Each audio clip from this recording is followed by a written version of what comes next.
সুপ্রিয় দর্শক, আসসালামু আলাইকুম।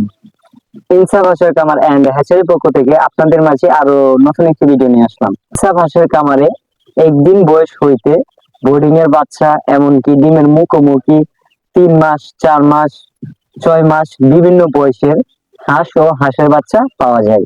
সুপ্রিয় দর্শক, যারা বোর্ডিং এর বাচ্চা পালন করবেন, সেই ক্ষেত্রে আমি আপনাদেরকে একটা গুরুত্বপূর্ণ জিনিস আপনাদের মাঝে শেয়ার করি। আপনারা যে হাঁসের বাচ্চাটাকে যখন এই যে পানি দেন পাত্রের মধ্যে, তো পাত্রের মধ্যে কিভাবে পানি দিলে আপনার ভালো হয়, আপনারা দেখেন এই যে ট্যাঙ্কির মধ্যে দেখছেন চারোদিক দিয়ে আমরা কিন্তু ন্যাকড়া দিয়ে দিয়েছি। তো প্রথমত হাঁসের বাচ্চাটা যে খাচ্ছে ময়লা যেটা, এটা কিন্তু ন্যাকড়ার উপর হচ্ছে, আর যেটা ভালো পানি এটা কিন্তু হাঁসের বাচ্চাটা খাচ্ছে। বাচ্চাটার যেন শরীরটা না ভিজে, ন্যাকড়া দেওয়ার কারণ হচ্ছে দুইটি। আপনার পানিটা তাকে ভালো, এছাড়াও এই যে হাঁসের বাচ্চাটা পানি খাচ্ছে, তার শরীর কিন্তু একটু ভিজতেছে না।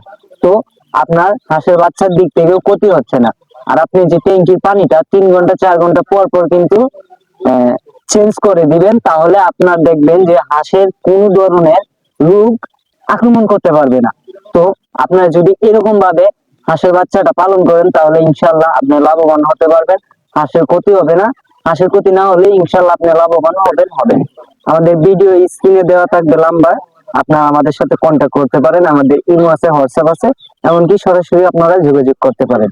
তো যারা একটি খামার গঠন করতে চাচ্ছেন, আমি বলবো আপনারা 7 দিন বয়সে হাঁসের বাচ্চাটা দিয়ে খামারটা শুরু করেন।